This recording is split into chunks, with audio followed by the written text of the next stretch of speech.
For the very first time in the known history, we people like us have started, not you, I mean, you are also a trader, but regular people have also started to track the prices of, let's say, oil in barrels, right? We have started to be concerned about whether the Strait of Hormuz is open or closed or whatever, because it affects the energy that we consume, the prices of it. We decided that we want to ensure that the cost of energy consumption should come down to zero for every single individual who wants to use it. 70% of India still doesn't have stable energy, right? If you think about it, I think the statistics are that last year about 50 crore Indians in summers, 45-degree summers, had power cuts of at least 1 hour or sometimes 2 to 3 hours during the day. Okay, so you mentioned this costs a couple of lakhs after all the subsidies. With the solar. Yeah. And like you said, the EMI such a way that over a period of a couple of years again you pay it off, so then you're essentially having free power for life. For at least 20 years or so. If this is the case, then like why are people not adopting to this rapidly? I mean, because this is the first time even I'm hearing about it. So understanding the consumer side of it, you're probably one of the first ones to do this and put it together well. Yeah, I might be one of the only people in the country wow. who understands energy and who understands e-commerce and the consumer side.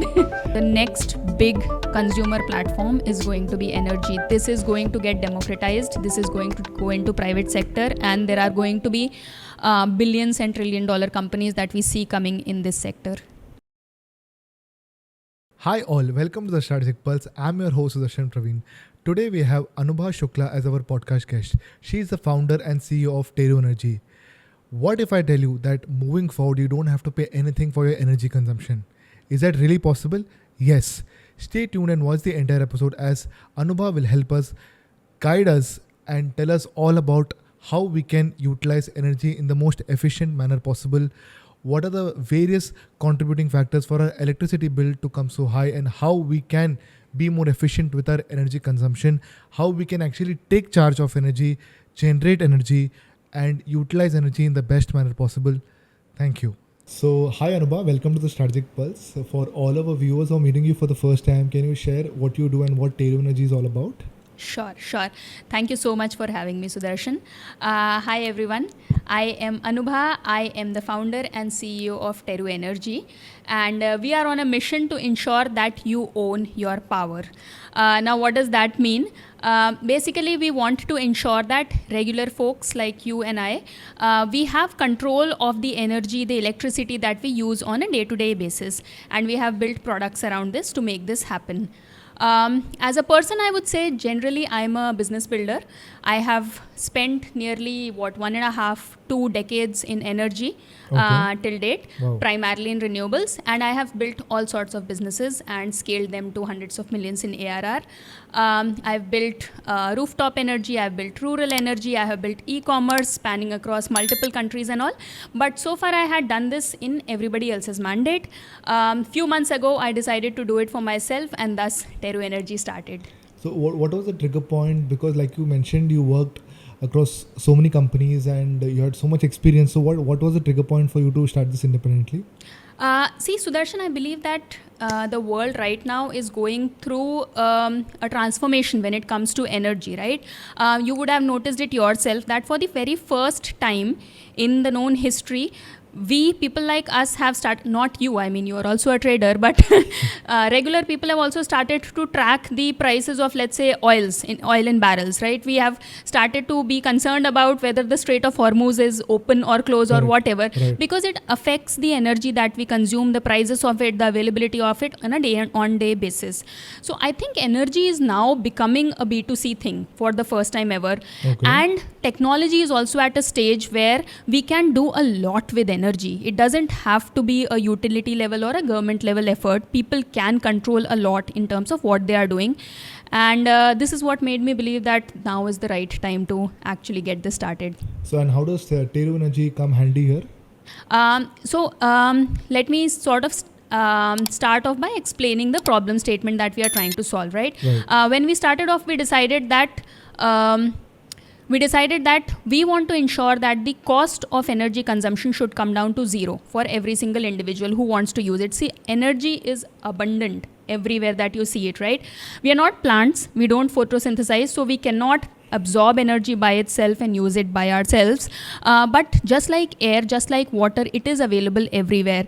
And so far we have been in situations where it has been controlled, right? So if today as a person you were concerned about the cost of your energy, what could you do about it? There's not a lot that you could do. You are buying it from your state utility at a tariff that they have set for you. You could manage your consumption, but that would also be sort of doing it blindly, right? And that is the situation for, let's say, folks in metros. But the bulk of India, 70% of India still doesn't have stable energy, right? If you think about it, I think the statistics are that last year about 50 crore Indians in summers, 45-degree summers, had power cuts of at least 1 hour or sometimes 2 to 3 hours during the day, every single day, right? So the bulk of India, 70% of India doesn't really fully control the power that they have available, whether it is the quantity, it is the availability, it is the prices. Whatever is available also, it's like very patchy as a solution. So you could go ahead and you could be a homeowner in, let's say, a tier 1 or tier 2 city. You can go ahead and you can buy yourself air conditioners or whatever it is that you want for your house. But the thing that's needed to run it, you have zero control over that. Right? We set out with a mission to make energy affordable, reliable and controllable for the regular folks. And we went ahead and built the Teru Home Energy System. Now, the Teru Home Energy ecosystem, basically, what is that? So it is a combination of solar, wherein you basically get to generate your own energy, right? You install solar so that whatever energy is around you, you get to capture that for yourself. It is batteries, lithium batteries that are designed specifically for your home. So you get to store your energy and use it whenever it is that you need it or you want it. And it is the entire control infrastructure, which we call the Teru Co-Pilot, which makes sure that all of your consumption of energy through IoT devices combined with the large appliances at your house is optimized. So generation, storage and consumption, all three of these are in your own control. That's the Teru Home Energy ecosystem. So is this possible across, all kinds of homes, or is this catering to a certain kind of homes segment itself? Good question. If you think about it, the people who actually have standalone houses, for them this is the most beneficial thing because they have their own spaces, but that doesn't actually leave out people in flats. Let's say we live in apartments here and Mumbai power is pretty decent, but today if you wanted to have power backup or you wanted to have power storage, we have the control unit and the power storage system that you could install at your own house, and you could store energy and you can use it during power cut as you require. And it is also modular, stackable, expandable. So tomorrow, if you decided that you have sufficient space or you move to another place where you have sufficient space, you can actually just plug and play and hook on solar panels onto this. So you are generating your own energy also, you are storing it also, and you are consuming it as per your need, and also bringing down your electricity cost in that process.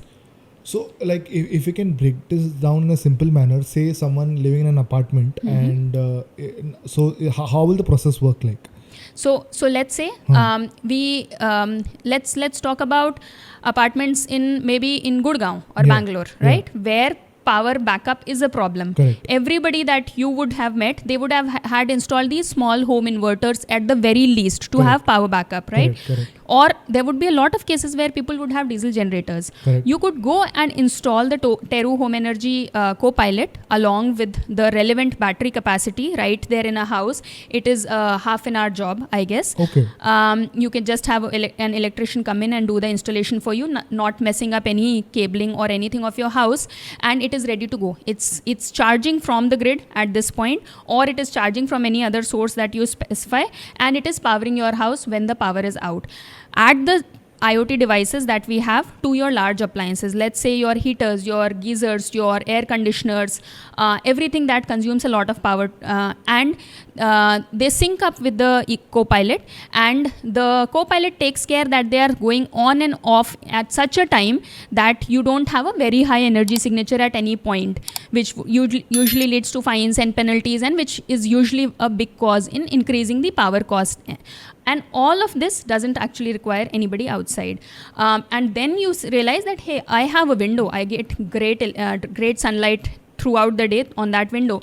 You buy a solar panel, you add it on there, again easily mountable, just add it on there and you have your entire system up and running, saving you power bills forever. So can you give the cost benefit analysis through an example if possible, so that our viewers can understand very simply how much will it cost to set this up and what are the savings in terms of after setting this up? Sure.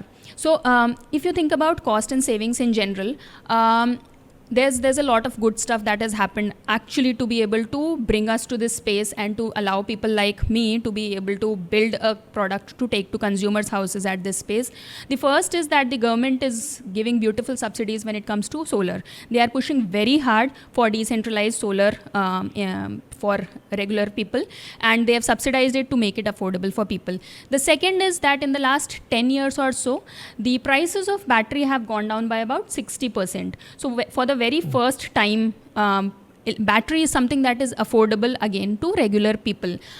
Both of those factors combined, and of course the use of AI that actually makes our system work really well, optimize really well, it's brought the total capital cost of the system to a pretty low number. But that's still, let's say, a few lakhs, right? Let's say it starts off with 2 lakhs or so for a regular house. However, we also have financing partnerships. So there is the other great thing that the government has done, has encouraged financing for solar home systems, home energy systems. So you get very easy loans. And eventually, the way that the EMI comes out to be, so your EMI is going to be approximately equal to the energy bill that you have reduced. So the energy you are producing costs is going to reduce the bill from what you are buying from utility. You don't need to buy from utility anymore, and it's just offset the bill, and that is for 3 to 4 years time. And in 3 to 4 years time, you have paid off everything, and for the next 20 years after that, your power is absolutely free for you. So it's a better investment than most classes of investments that are out there. Okay, so if someone wants to get this installed, what is the process like? Do we just contact, say for example, Teru Energy, and how is the process like? The process is also not very complex. We decided that the toughest challenge actually when you go out with a whole new class of consumer products, is distribution, and the easiest and the best method of distribution is e-commerce. So we went out, we have our own website, and we are present on other e-commerce sites also. You can go and you can book your systems over there. We will go and check your documents. We will request you to share your documents, your electricity bill, your identity, etc. So will this be a problem if somebody is living in a rented house? No, it's not a problem. In case you are opting for government subsidies, you require to have a bunch of these things, your electricity bill and all. But if you are not opting for subsidy, you are just installing a, let's say, a battery inverter combo for yourself. You don't need anything. You just go order online. It arrives at your house. We send an installer right after that. The next day the installer arrives and installs it for you, and you're good to go. So when someone wants to get this installed, the solar energy, the product which you're providing, can individuals do it, or for example in a building, the society has to probably reach out to you? How does this work? There are both the options. To be honest, the subsidy is available both for individuals as well as for residential societies. The amounts are different, but it's available in both the cases, and the government is promoting both. It really depends on whether or not you have access to a fully sunny space in your house. If you have that space, that, let's say, on your ledge or something that you want to use, you can absolutely install it yourself. If you do not, then the only option that you have is having it on top of the building. Even there are different models. You can actually share in the solar plant. You can install your own solar plant, or you can just purchase energy from the solar plant that has been installed by the building. Okay, so you mentioned this costs a couple of lakhs after all the subsidies. With the solar. Yeah. And like you said, the EMI such a way that over a period of a couple of years again you pay it off, so then you're essentially having free power for life. For at least 20 years or so. If this is the case, then why are people not adopting to this rapidly? I mean, because this is the first time even I'm hearing about it. I think the reason behind this is it's not that people are not adopting this rapidly.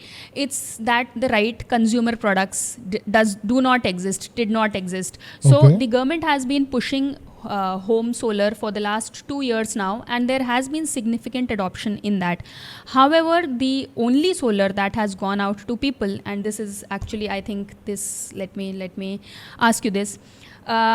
If you install solar at your house and you have a power cut, what do you think happens to the solar? My knowledge is quite weak here, so I'm not aware. I mean, the intuitive answer is that solar would keep on running, right? Because there is the sun. Yeah. It shuts down. The systems that have been installed till date, they are all systems that collect solar energy and send it off to grid. And the reason that your electricity bill comes lower is because the grid is saying, okay, you gave me X number of units, so I will subtract X number of units when you are buying them back from me. But that doesn't actually solve the problem that you have the sun shining and you have a power cut. That's when you need electricity the most and you don't have it available. So nothing like that had existed till now. It hadn't really been assembled for regular people so far. The technology existed. Nobody had put in an effort into making this into a B2C product. Are you one of the first few ones to do this? I believe so. I believe we are category creators over here. We haven't seen anything that is affordable and reliable and suited for home's needs out there in the market. And so when you say grid, energy and solar, like, can you just simplify all this in simple words, so because along with me even the viewers will understand? Because I mean, although you're doing a very good job, but just in more simple words if viewers can understand. Absolutely. Yeah. So we all have power connections at our houses, right? The state, the country takes care of power generation at some central levels, the large power plants that exist, and then they have the entire transmission infrastructure that brings that power to your house. You have wiring inside your own house, and when the power flows, that power is used by whatever appliances you have. So the number of units that you get, that you consume, there is a meter and the utility charges you for that. They decide when the power is there, when the power is not there. They decide what is going to be the cost of that power, what you're going to pay, whether it is going to be one distributor versus another distributor versus everybody else. That is the grid infrastructure. Like Adani's, the Tata Power and all those people, and a lot of like Mahajan over here, right? The government companies as well, right? So you only deal with them, and you only but now with this initiative, what the government has been pushing for is to turn every single home into a power plant by itself. So in this case, you are saying, I don't need to get power from somewhere very far away. I will put panels on my roof, and the power that will flow from those panels, that can get collected in my own battery. I can use whatever I want myself, and whatever is remaining, I give back to the grid. So every single house across the country is connected to the grid, and it's also generating power. Not only. Can you elaborate on grid again? The grid, the transmission infrastructure. So the power that is getting generated from your house is probably traveling to the next person's house and the next person's house and somebody in Bangalore's house also, because all the grid is connected to each other through the substation, through the wires, through the cables, through everything. Right? So this is actually, so India is a solar abundant country, and so far the plants that had been built had been massive ones. These are the ones that I had been building also for the rest of my life, but you build them at a certain place and then they generate power, and that goes to a substation, and then it's still the utility company that decides.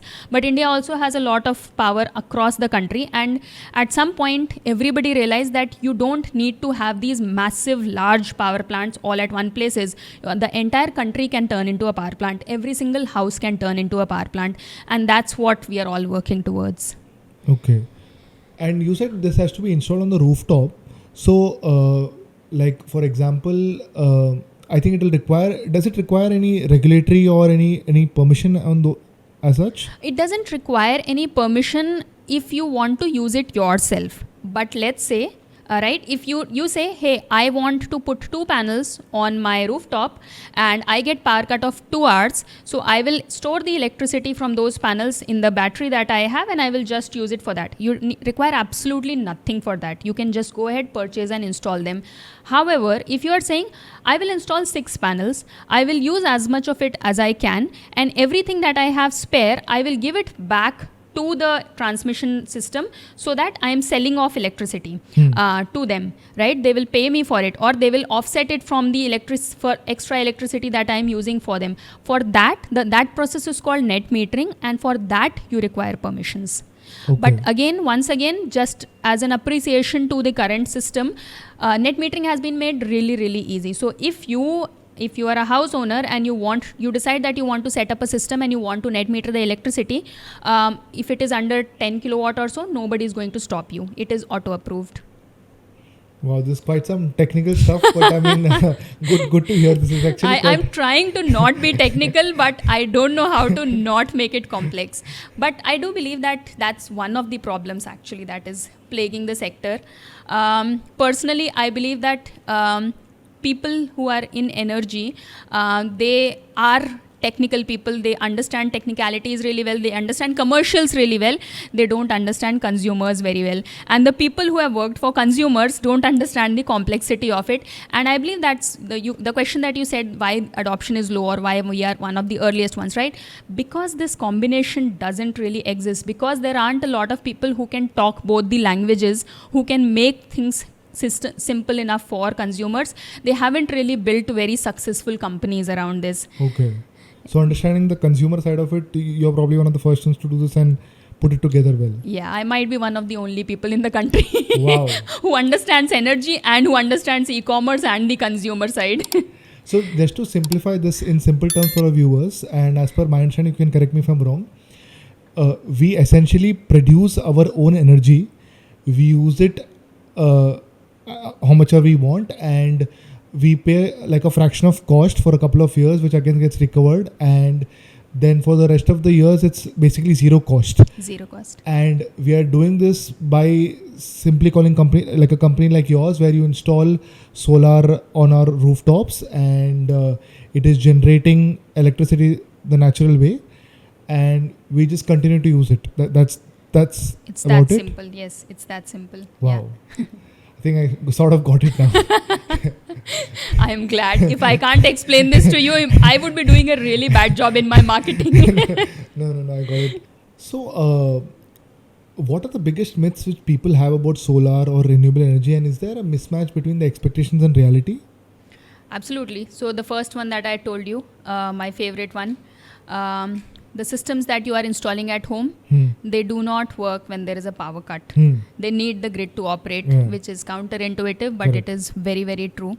The second one is basically saying that the system will work only when it is really, really brightly sunny, and whenever it is, the sunnier it is or the hotter it is, it will work better.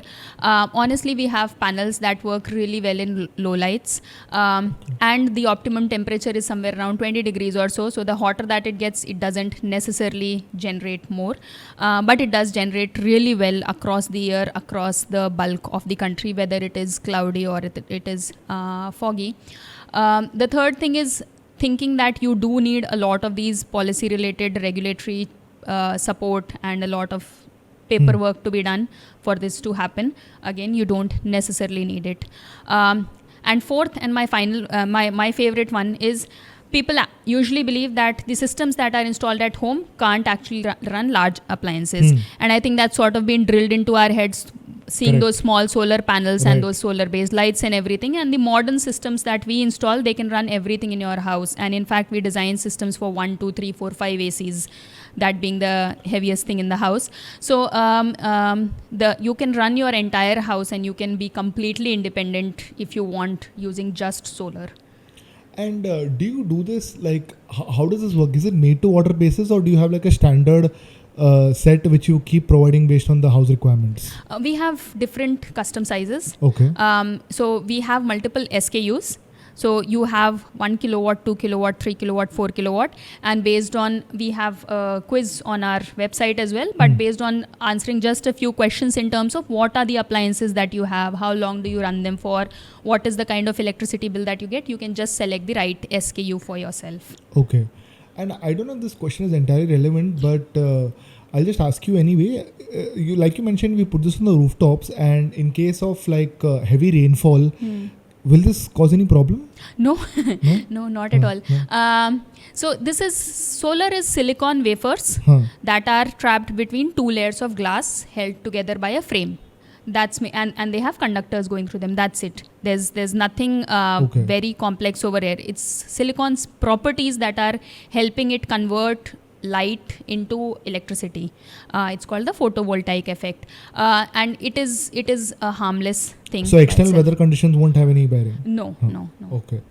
So if someone, can you break it down for our viewers? Like if somebody gets an electricity bill today, there are various things mentioned, and sometimes I don't understand. They've mentioned so many things. So can you break it down in simple words? What are consumers exactly paying for, and why are the electricity bills so high nowadays? Yeah, absolutely.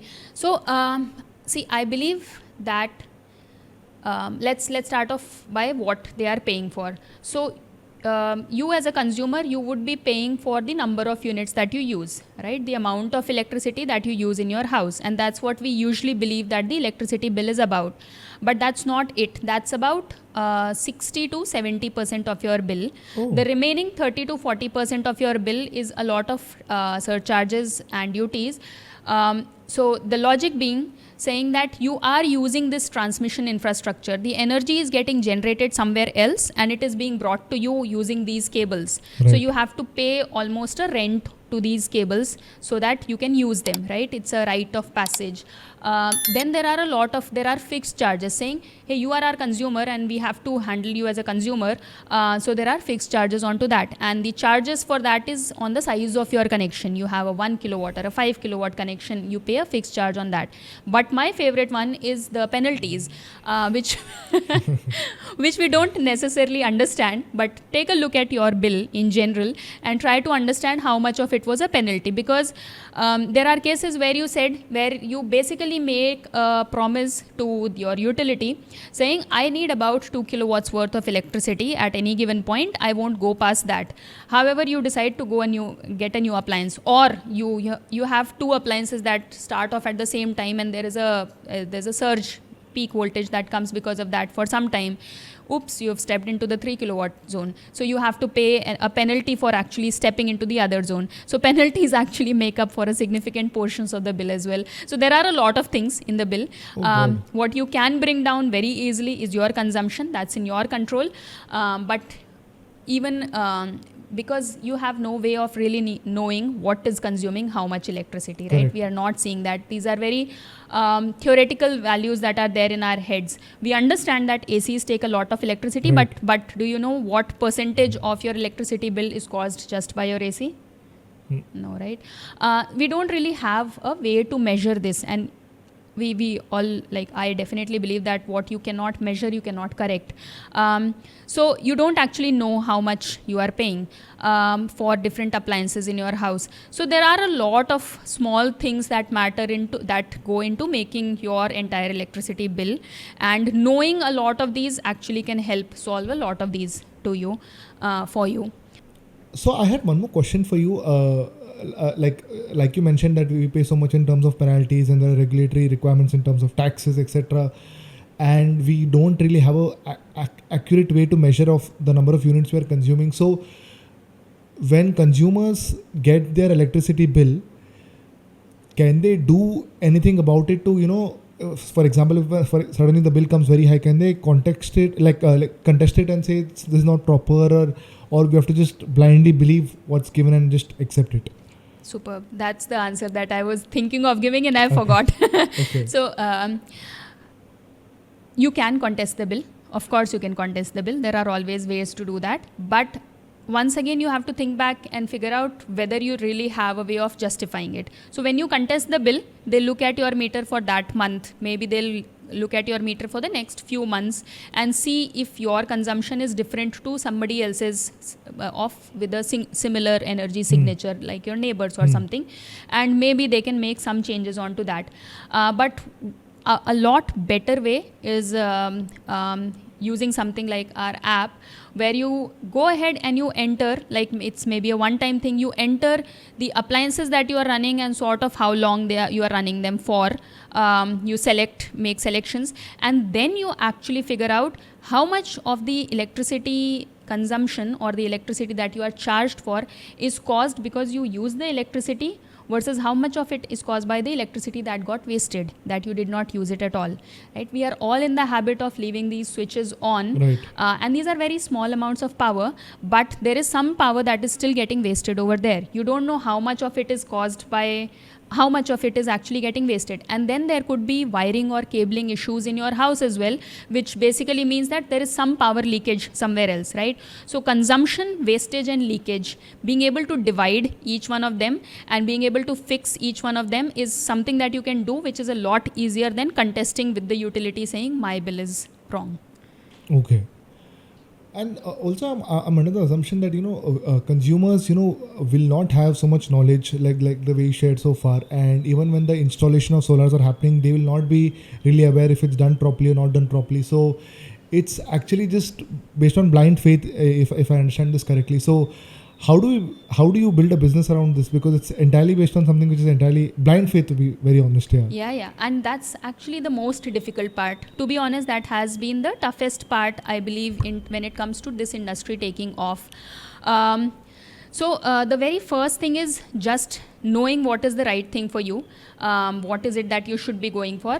That is still easier because of all the AI tools that are easily available for us. Computation and getting to the right thing is possible. We have ourselves built and integrated a lot of tools so that our consumers can make the right choices for themselves. But the second step, which is ensuring that you got what you actually ordered, when you don't actually know what's going on, what is the right thing and all, that is always tough for any customer, right? And I always say this, that the solar industry right now, it's at a very funny place, because imagine it's like buying a race car or just buying a car, right? But the car the person who is delivering the car to you is actually going to go and source the seats from somewhere else and the engine from somewhere else and the chassis from somewhere else and the tires from somewhere else, and they will bring it to your house and they will assemble it in front of you. And you don't know how many of the nuts and bolts are missing. You don't know what is the quality of chassis supposed to be versus what is it that they have gotten. You don't know whether they know how to do their job and they have tightened the bolts together properly, right? So the solar system being built in front of you is a very difficult thing to assess and judge. And that is why it's kind of sad that there aren't a lot of good companies that are putting together a proper system and a process to this value chain and ensuring that it is delivered to the customer in the right form and the manner. And the last piece of the distribution is still being supplied by these local people who are doing the assembly part of it. That's what we are trying to change, honestly. That's what we are trying to fix by turning everything into an SKU that gets delivered to you and just gets installed rather than being built in front of you. And you got this idea, how did you get this idea? Because like you said, you were working across various companies before and you eventually started this independently a couple of months back. How did that idea come that this is a gap which probably I can solve? Because when you're working in the corporate, you would have seen it again from a very broad lens, right? So this is very minute details. How did you come across this idea? So till last year, I was working with a company called Husk Power Systems. I was the chief commercial officer there, and it was honestly a dream job. I was responsible for a lot of revenue, a lot of different business units, a large team. I was creating a lot of impact by affecting the energy that goes into the life of rural people in India and in Africa. And while I was there, I started the residential solar, the home solar business also, because it's a very obvious opportunity of the future. It is the next consumer platform to be. And I started that there, and we were doing pretty well. And when I was meeting customers and interacting with customers, I met a specific consumer who was an e-rickshaw, who owned an e-rickshaw. And of course, he paid a lot in terms of electricity to charge his battery. So because he wanted to reduce his energy cost, he had gone and he had installed solar for his home, which is a great idea, right? Because he's generating his own electricity and using it to charge his battery. And he had obviously gotten it financed. He had taken a loan for it. But the problem is, he belonged to an area which had a very, very poor power cut scenario. So he had 4 to 5 hours of daytime power cuts.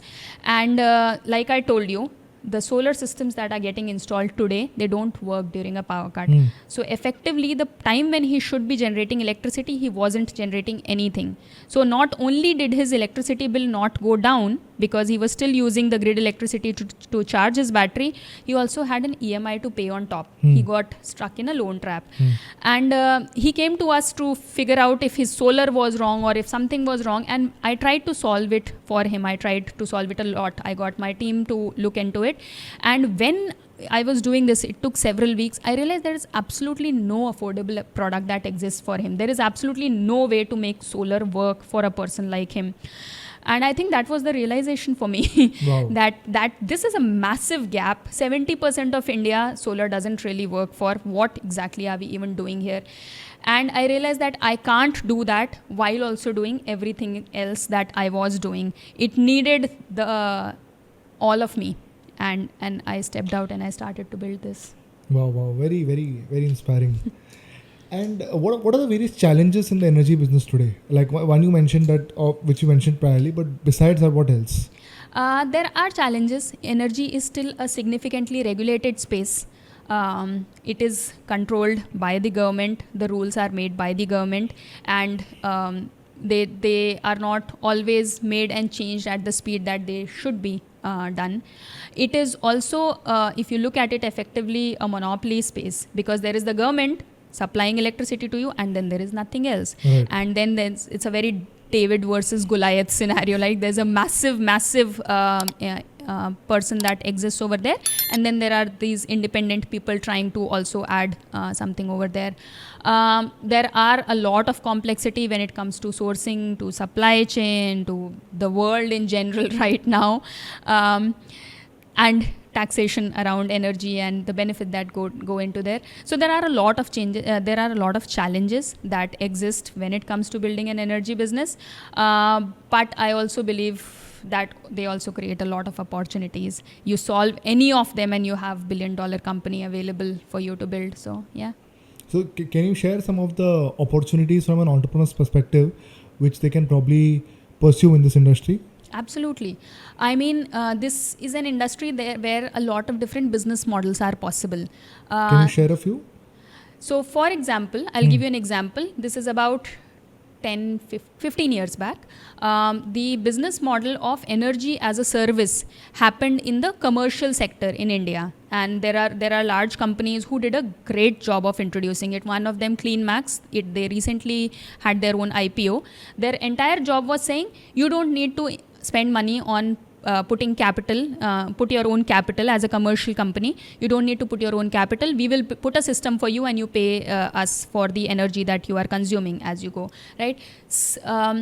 Business models such as those still don't exist for homeowners right now.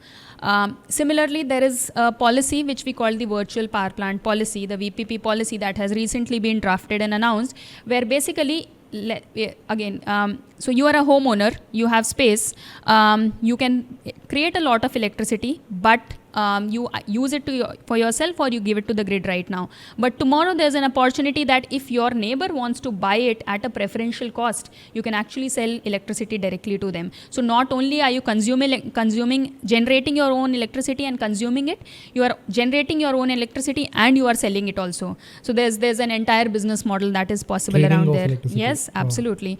Okay. Peer-to-peer trading of it. There are a lot of opportunity in, like we were talking about optimization and consumption management. India is, strangely, being such a large country, still does not have a single platform that looks after consumption of electricity when it comes to our houses or even businesses, to be honest.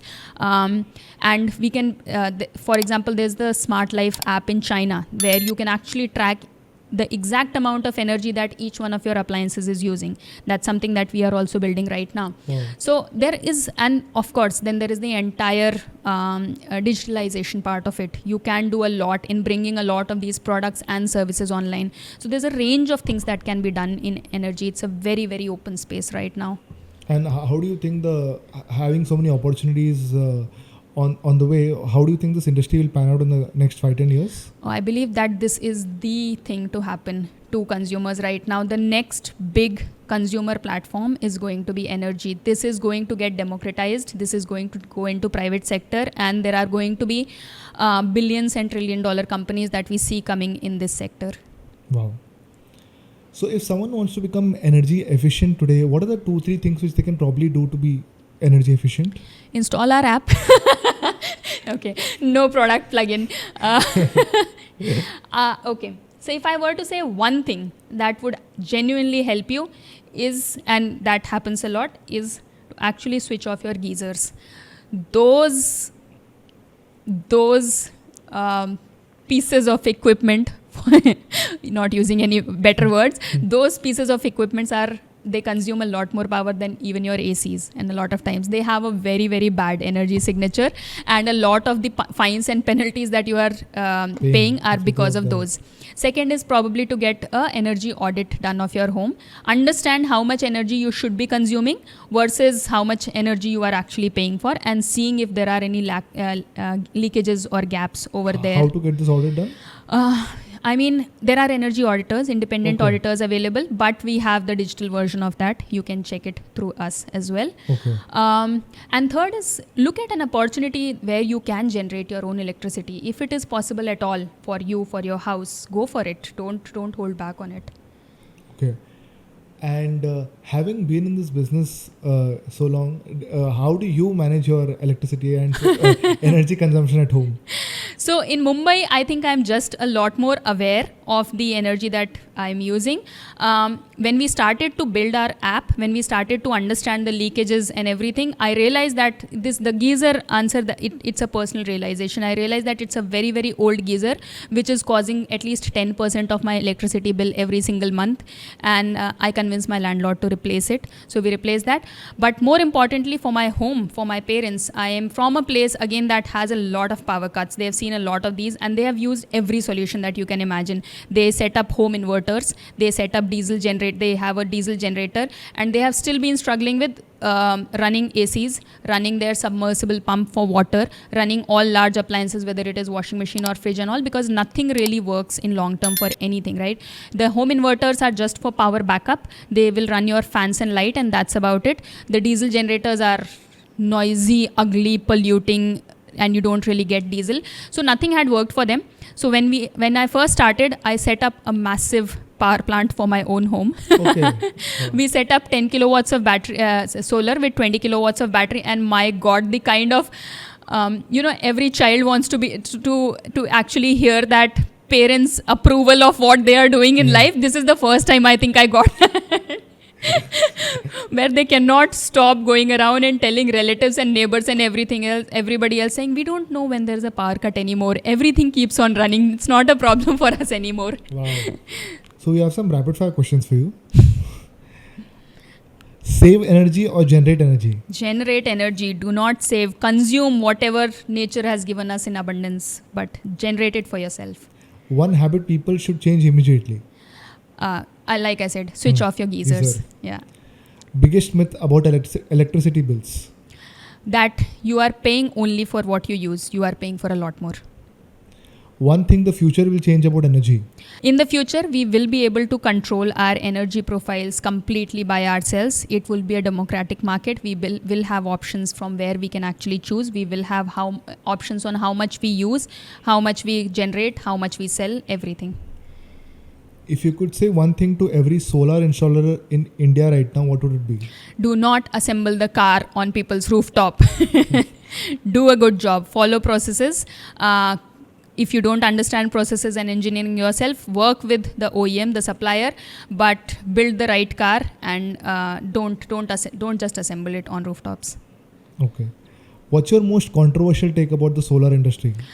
My controversial take is that the way that solar installations are happening right now, they are harmful not just to the people who are installing, but also to the country as a whole. They are going to create massive debt traps for people and massive NPAs for the companies that are financing them until we do something to fix it. Wow. So Anubha, this almost brings us to the end of the podcast. Would you like to say something additional to our viewers which we have probably not covered through the questions so far, which may probably add value, or something additional which you like to say? Not necessarily. I mean, we covered a lot in terms of what we are doing and what we are not doing. What I can say is I would just say that